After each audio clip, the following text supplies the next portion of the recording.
আসসালামু আলাইকুম। আমার ইউটিউব চ্যানেল পক্ষ থেকে তোমাদের সবাইকে স্বাগতম জানাচ্ছি। আশা করি তোমরা সবাই ভালো আছো। আজ আমি তোমাদের সামনে প্রিপোজিশন নিয়ে কথা বলবো। প্রিপোজিশনের যত কিছু রয়েছে আমি এ টু জেড আমার এই ক্লাসে আলোচনা করব। তোমরা যদি মনোযোগ সহকারে ক্লাসটি দেখো, তোমাদের একাডেমিক টু অ্যাডমিশনে সকল কিছু কমপ্লিট হয়ে যাবে। প্রিপোজিশনের যত কিছু রয়েছে সকল কিছু আমি বর্ণনা করব, প্লাস কোয়েশ্চেন সলভ ক্লাসে আমি করিয়ে দেব। তো বন্ধুরা, যারা আমার চ্যানেলটি এখনও সাবস্ক্রাইব করনি, এখনই সাবস্ক্রাইব করে নাও। এডুকেটেড রিলেটেড এমন আরও অনেক ধরনের ভিডিও আমার চ্যানেলে আপলোড করা হবে। আমি এখন সরাসরি ক্লাসে চলে যাচ্ছি। ক্লাসের জন্য আমি এখানে স্লাইড তৈরি করে রেখেছি। ক্লাস শেষে তোমাদের স্লাইড দিয়ে দেওয়া হবে, তোমরা এখান থেকেও নোট করে নিতে পারবে, অথবা ক্লাস শেষে স্লাইডও পরে দেখে নিতে পারবে। প্রথমেও আমরা চলে যাচ্ছি প্রিপোজিশন। প্রিপোজিশন কি সেটা আমাদের আগে বুঝতে হবে। প্রি শব্দের অর্থ পূর্বে বা আগে, এবং পজিশন শব্দের অর্থ অবস্থান। যে শব্দ বা শব্দগুচ্ছ নাউন বা প্রোনাউনের আগে বসে নাউন বা প্রোনাউনের সাথে সম্পর্ক সাধন করে, অথবা নাউন বা প্রোনাউনকে বাক্যে অর্থপূর্ণভাবে যোগ করে, তাকে প্রিপোজিশন বা প্রিপোজিশনাল ফ্রেজ বলে। অর্থাৎ প্রিপোজিশন হলো নাউন বা প্রোনাউনের পূর্বে বসে নাউন বা প্রোনাউনের সাথে সম্পর্ক স্থাপন করে। দেখো, এখানে আমি একটা উদাহরণ লিখে রেখেছি যে হি স্যাট বিসাইড সম্পদ। এখানে দেখো, সম্পদ সম্পদ একটি ব্যক্তির নাম বোঝায়, অর্থাৎ সম্পদ হচ্ছে নাউন। নাউনের পূর্বে বসেছে বিসাইড। বিসাইড হলো একটি প্রিপোজিশন। দেখো যে বিসাইড বিসাইড নাউনের পূর্বে বসে এর সাথে কিন্তু সম্পর্ক স্থাপন করেছে, সুতরাং এখানে বিসাইড হলো প্রিপোজিশন। আশা করি বুঝতে পেরেছো। চলো আমরা এখন একটা কোয়েশ্চেন সলভ করব। কোয়েশ্চেনটি হলো, he call me if you have any problem regarding your work. Here regarding is an answer হবে প্রিপোজিশন। প্রিপোজিশন কীভাবে আমি এখন ব্যাখ্যা দিয়ে দিচ্ছি। দেখো, এখানে ইয়োর ওয়ার্ক, ইয়োর ওয়ার্ক হলো নাউন। ইয়োর ওয়ার্ক হলো কি? নাউন। নাউনের পূর্বে বসেছে রিগার্ডিং, আর নাউনের পূর্বে কি বসে? নাউনের পূর্বে বসে প্রিপোজিশন। দেখো, রিগার্ডিং নাউনের সাথে সম্পর্ক স্থাপন করেছে, সুতরাং এখানে রিগার্ডিং হলো প্রিপোজিশন। আমরা এখন আরেকটা কোয়েশ্চেন সলভ করব। এটা মেডিকেল ভর্তি পরীক্ষায় 19-20 সেশনে এসেছিল। In which of the following sentence but is used as a preposition? Answer হবে none but the brave deserve the fair. এখানে একটা কথা তোমরা মনে রাখবে যে বাট যদি ছাড়া বা ব্যতীত অর্থে ব্যবহৃত হয় তবে সেটা প্রিপোজিশন হিসেবে ব্যবহৃত হয়। দেখো, এখানে সি নাম্বার অপশনে নান but the brave deserve the fire. এখানে বাট ছাড়া বা ব্যতীত অর্থে ব্যবহৃত হচ্ছে। বাকি সেন্টেন্সগুলো যদি তোমরা ব্যাখ্যা করো তাহলে দেখো বাট কিন্তু ছাড়া বা ব্যতীত হিসেবে ব্যবহৃত হচ্ছে না, যার কারণে এখানে বাট হলো প্রিপোজিশন। আশা করি তোমরা এই কোয়েশ্চেনটি বুঝতে পেরেছো। আমরা পরবর্তী কোয়েশ্চেনে চলে যাচ্ছি। In which sentence is the word past used as a preposition? Answer হবে Tania was a wonderful singer but she's past her prime. দেখো, এই যে এখানে পাস্ট রয়েছে, দেখো পাস্টের পরে হার প্রাইম, এটা নাউন, এবং এই নাউনের পূর্বে পাস্ট সম্পর্ক স্থাপন করেছে, যার কারণে এখানে পাস্ট প্রিপোজিশন হিসেবে ব্যবহৃত হয়েছে।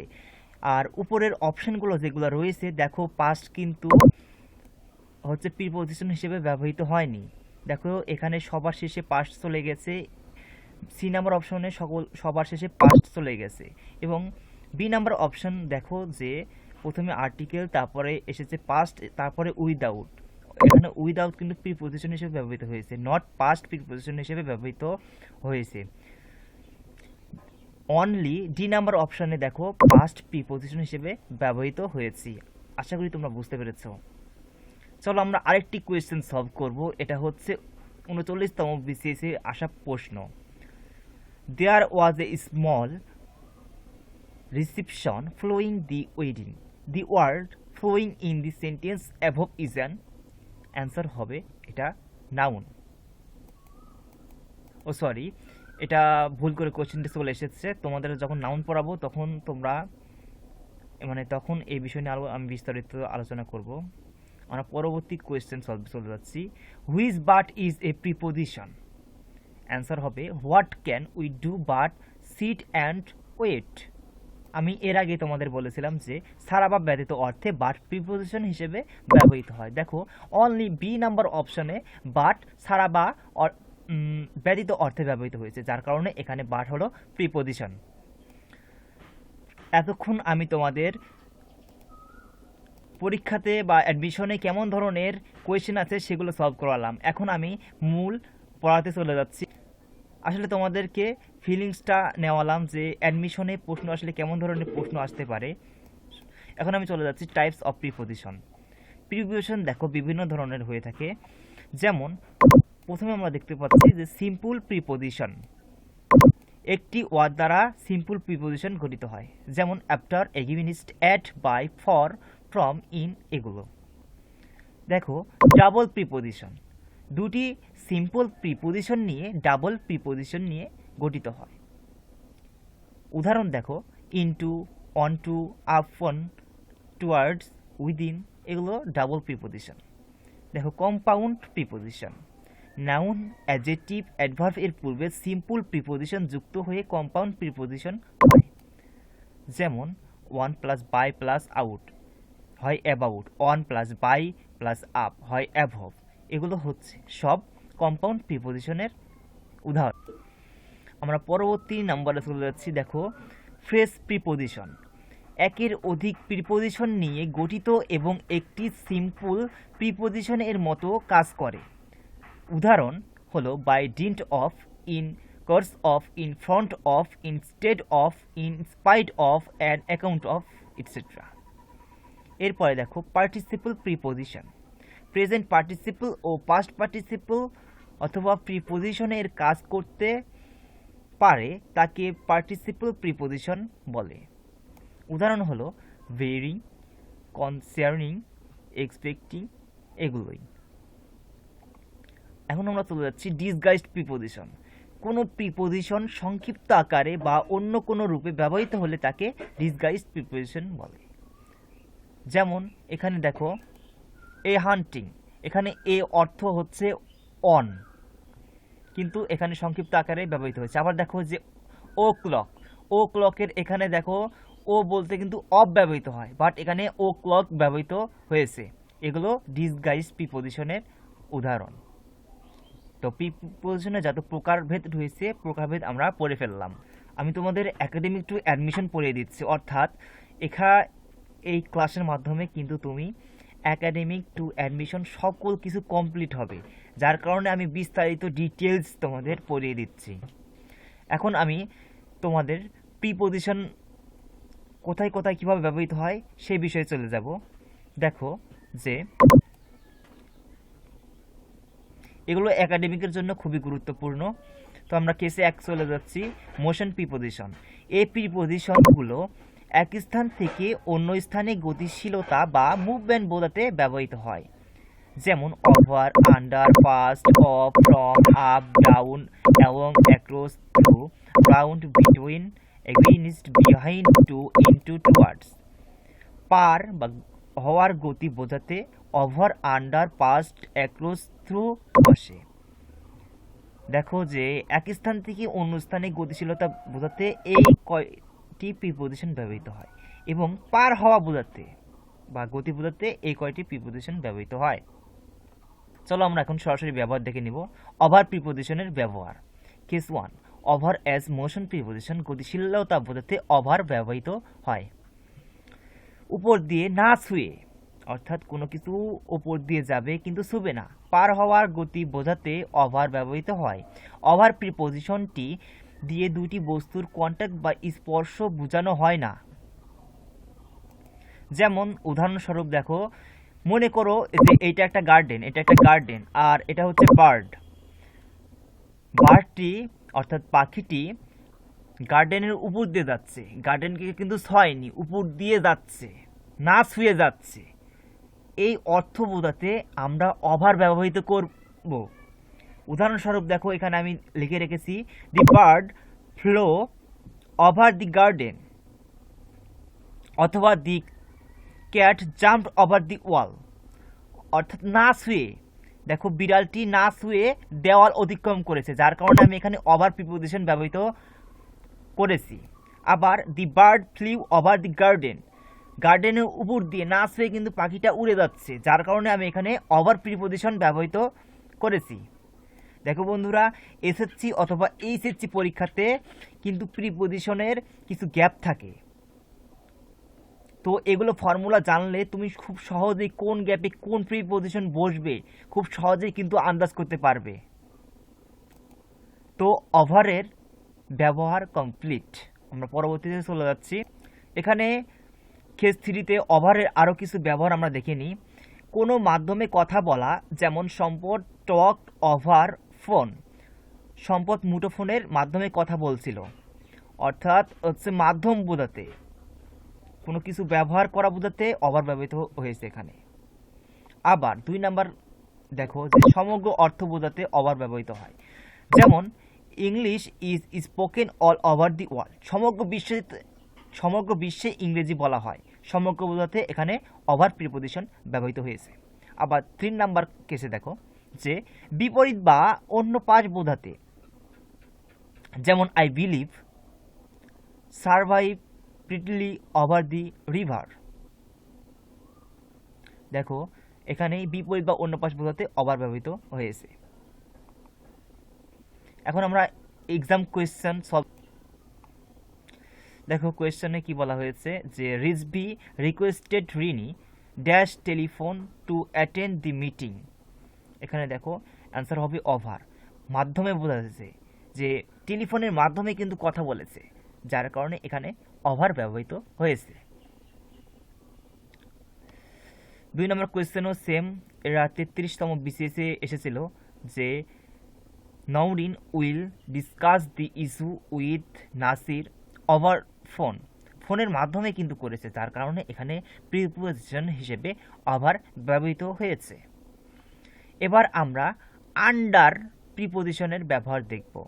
কেস 1, গতিশীলতা বোঝাতে আন্ডার এর ব্যবহার, কোনো কিছুর নিচ দিয়ে চলাচলের গতি বোঝাতে আন্ডার প্রিপোজিশনটি ব্যবহৃত হয়ে থাকে, যেমন the river flow under bridge, ধরো যে এটা হলো ব্রিজ এবং ব্রিজের নিচ দিয়ে নদী প্রবাহিত হয়েছে, সুতরাং আমি এখানে আন্ডার প্রিপোজিশন ব্যবহার করতে পারি। The river flows under bridge, ব্রিজের নিচে কিন্তু নদী প্রবাহিত হয়েছে, নদীর গতিশীলতা বুঝিয়েছে, যার কারণে এখানে আন্ডার প্রিপোজিশন ব্যবহৃত হয়েছে। দেখো কেস 2, স্থিতিশীল বোঝাতে আন্ডারের ব্যবহার, আন্ডার প্রিপোজিশনের অর্থ হচ্ছে নিচে, অর্থাৎ এটি অন ওভার এবং অ্যাবভ এর বিপরীতকে বোঝায়। আন্ডার দিয়ে কন্ট্যাক্ট এবং নাউন নন কন্ট্যাক্ট দুটোই বোঝানো সম্ভব, যেমন the cat is under the table, বিড়ালটি টেবিলের নিচে রয়েছে, স্থির অবস্থায় বোঝাচ্ছে কিন্তু এখানে, অর্থাৎ বিড়ালটি টেবিলের নিচে স্থির অবস্থায় রয়েছে। আবার দেখো the pillow is under the quilt, pillow কুয়েটের আন্ডারে রয়েছে, অর্থাৎ নিচে রয়েছে।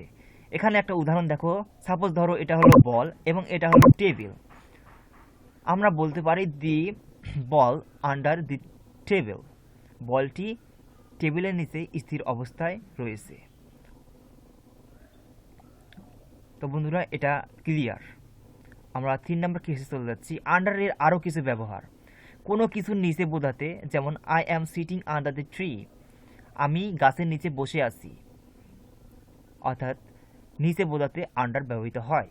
আবার 2 নম্বর কেসে দেখো, কারো চেয়ে বয়সে ছোট বোঝাতে, যেমন NID is not eligible for you as your age is under 18।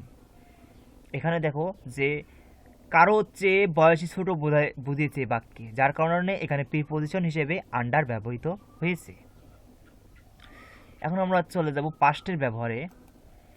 দেখো কোনো কিছুর পাশ দিয়ে অতিক্রম করে যাওয়ার গতি বোঝাতে পাস্ট প্রিপোজিশন ব্যবহৃত হয়। যেমন হি ওয়ার্ক পাস্ট দি ইগলো, বরফের তৈরি ঘর।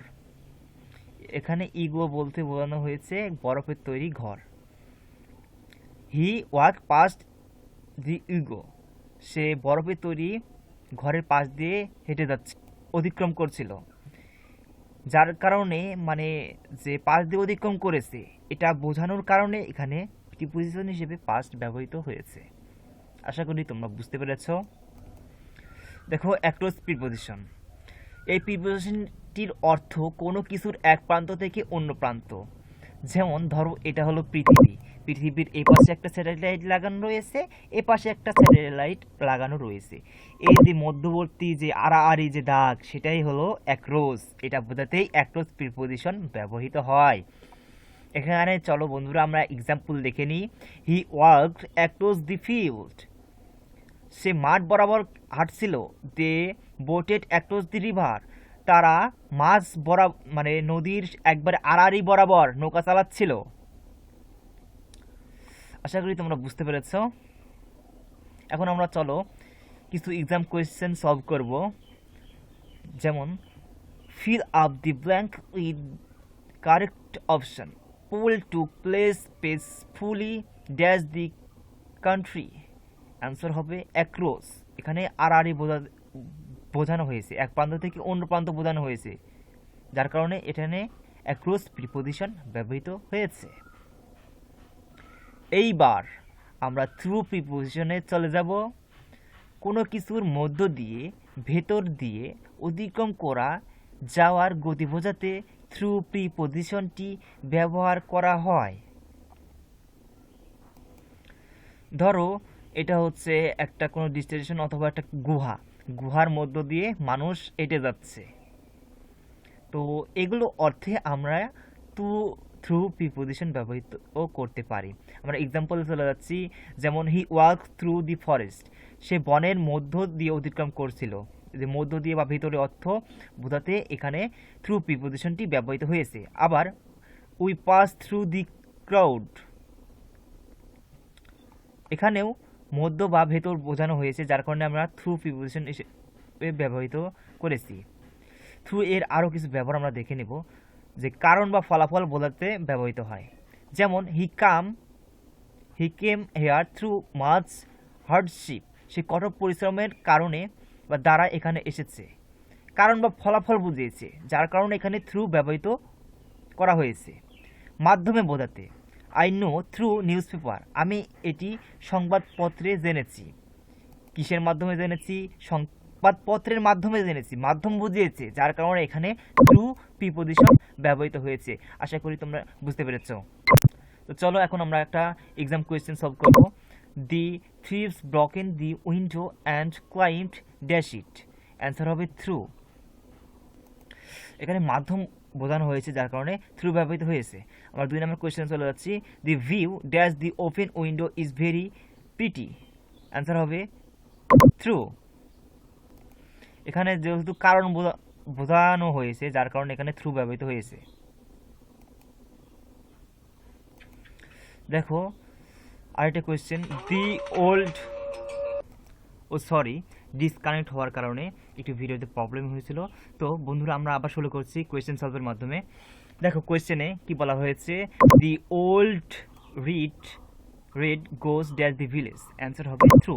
এখানে আমরা এটা ব্যাখ্যা পড়ে নিই যে ভিলেজ, টানেল, ফরেস্ট, উড এর মধ্য দিয়ে যাওয়া বোঝালে থ্রু ব্যবহৃত বা থ্রু বসে। ক্লিয়ার? এখন আমরা চলে যাব to versus towards preposition এর ব্যবহারের কেমন তা দেখে নিই। কোনো কিছুর দিকে চলার গতি বোঝাতে টু অথবা টু ওয়ার্ডস বসে। টু ডেস্টিনেশন বা গন্তব্য চলার গতি বোঝাতে টু বসে।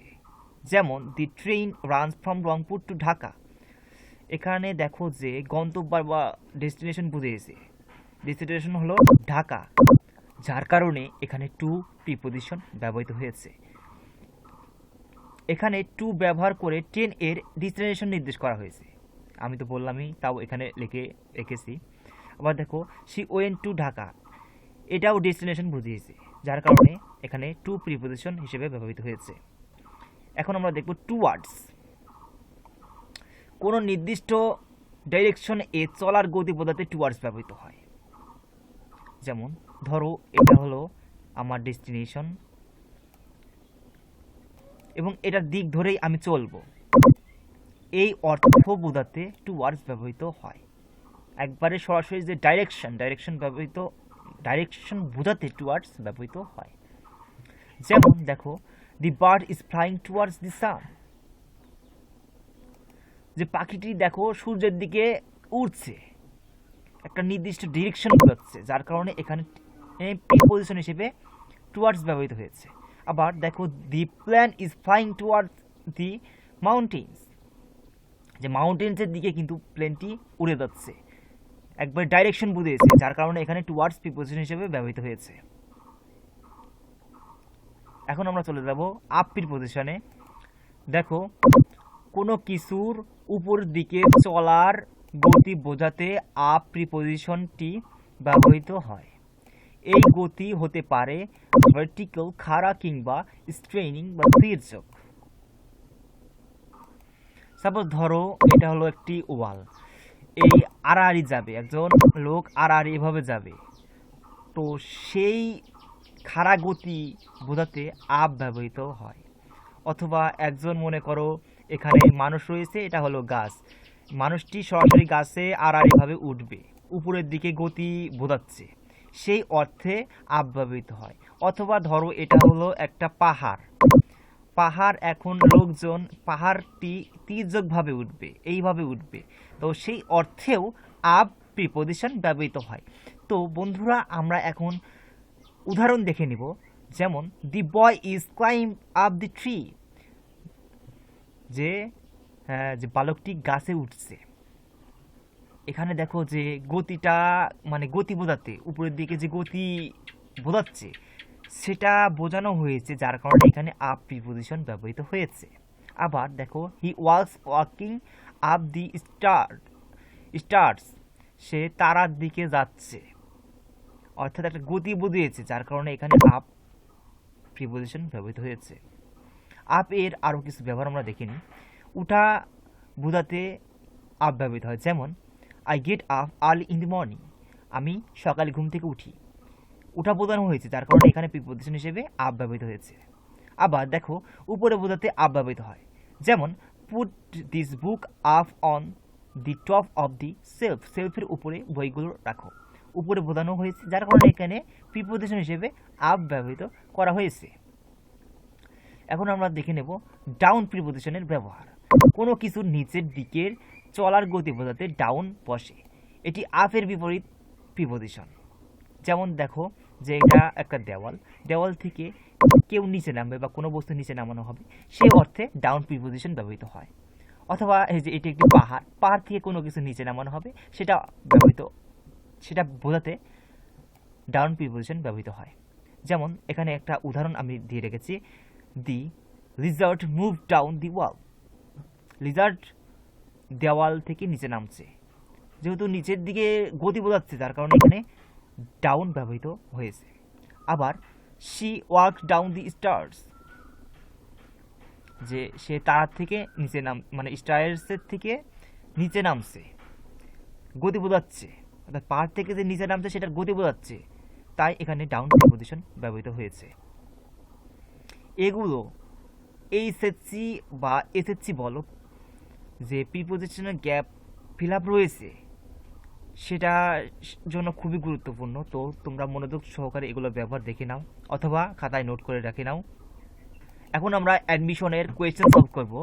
দেখো the old sailor show his companions fall dash dead, answer হবে ডাউন। এটা হলো একটি গ্রুপ ভার্ব নিয়ে আমি পরবর্তীতে আলোচনা করব। তো আপাতত এই প্রশ্ন নিয়ে তোমাদের মাথা ঘামানোর কোনো দরকার নেই। আমার পরবর্তী কোয়েশ্চেন চলে যাচ্ছি, I will write dash your phone number, answer হবে write down your phone number. এখানে যে লিখার যে গতি বোঝানো হয়েছে সেটা অর্থে এখানে ডাউন প্রিপোজিশন ব্যবহৃত হয়েছে। আবার দেখো আমরা পরবর্তী কোয়েশ্চেন চলে যাচ্ছি, you should try to cut dash coffee drink for two months off it, answer হবে ডাউন। এখন আমরা অ্যালং বা বাই প্রিপোজিশনে চলে যাব। কোনো কিছু বারবার চলার গতি বোঝাতে অ্যালং বা বাই প্রিপোজিশন ব্যবহৃত হয়। যেমন to get their house, go along বা বাই দি রোড। কোনো কিছু বরাবর চলার গতি বুঝিয়েছে বাক্যটিতে, যার কারণে এখানে অ্যালং অথবা বাই প্রিপোজিশন ব্যবহৃত হতে পারে। এখন আমরা চলে যাচ্ছি রাউন্ড প্রিপোজিশনে। দেখো, কোনো কিছুর চারদিকে ঘোরার গতি বা কোনো কিছুর পাশ দিয়ে ঘুরে আসার গতি বোঝাতে রাউন্ড বলে।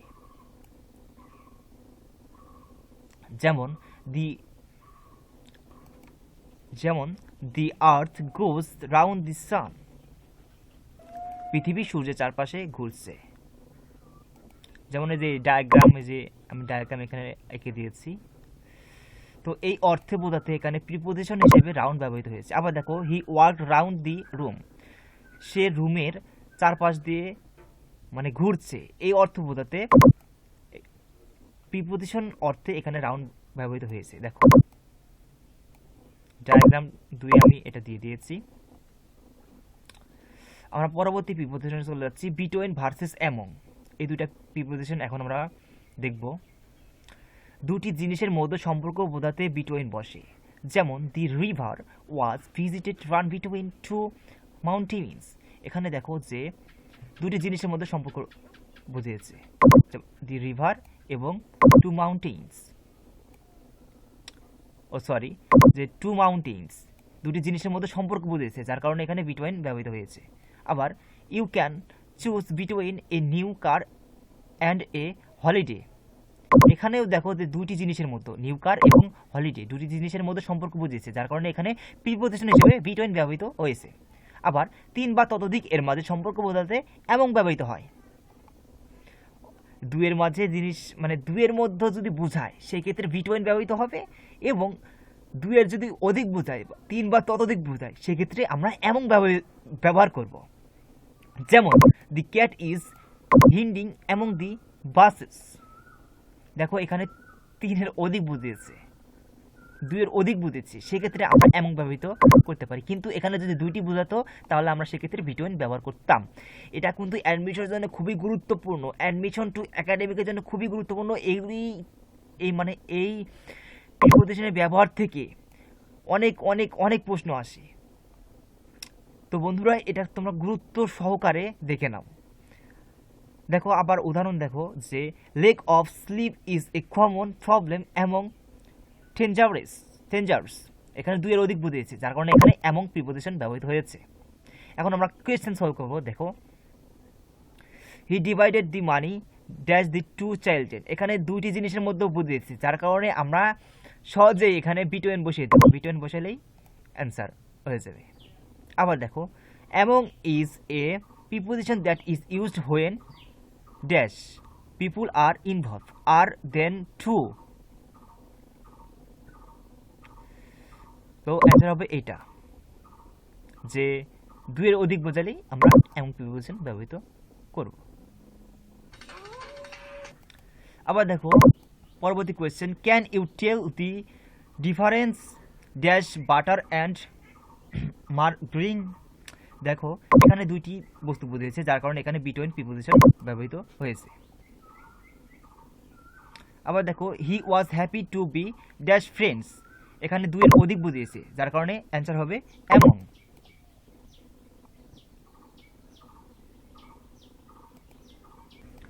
এখন আমরা ইনটু প্রিপোজিশনে চলে যাচ্ছি।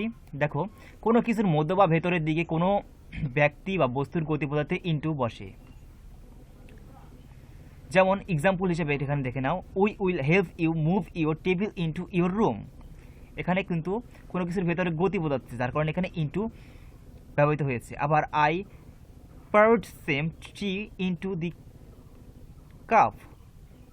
এখানেও কিন্তু গতি বোঝাচ্ছে কোনো কিছুর ভেতরে, যে কাপের ভেতরে চায়ের যে গতি বোঝাচ্ছে সেটাই এখানে বোঝানো হয়েছে, যার কারণে এখানে ইনটু প্রিপোজিশন ব্যবহৃত হয়েছে। এখন আমরা কোয়েশ্চেন সলভ করবো। দেখো, fruits are imported dash Bangladesh from Bhutan. যে ধরো এটা বাংলাদেশ আর এটা ভুটান, তো দুইটি দেশের মধ্যে ইম্পোর্ট হচ্ছে, এটা গতি বোঝাচ্ছে, ভিতরে অভ্যন্তরীণ গতি বোঝাচ্ছে, যার কারণে এখানে ইনটু প্রিপোজিশন ব্যবহৃত হয়েছে। এখানে আমি তাও ব্যাখ্যা রেখেছি, দেখো যে ইম্পোর্ট ইনটু এবং এক্সপোর্ট টু ব্যবহৃত হয়। ইম্পোর্ট এর বেলায় প্রিপোজিশন হিসেবে ইনটু বসে, যার অর্থ আমদানি করা, অর্থাৎ বাইরে থেকে ভিতরে আনা। আশা করি তোমরা বুঝতে পেরেছ। ইনটু এর ব্যবহার রূপান্তরিত বা পরিবর্তন হওয়া বোঝাতে ইনটু ব্যবহৃত হয়। যেমন ওয়াটার ইজ চেঞ্জিং ইনটু আইস, এখানে কিন্তু রূপান্তরিত বা পরিবর্তিত হয়েছে, যার কারণে এখানে প্রিপোজিশন হিসেবে ইনটু ব্যবহৃত হয়েছে। আবার দেখো দলে দলে ভাগ হওয়া অর্থে বোঝাতে ইনটু ব্যবহৃত হয়। যেমন finally all the people were divided into 4 major parties, দলে দলে ভাগ হয়েছে যেহেতু এখানে প্রিপোজিশন হিসেবে ইনটু ব্যবহৃত হয়েছে।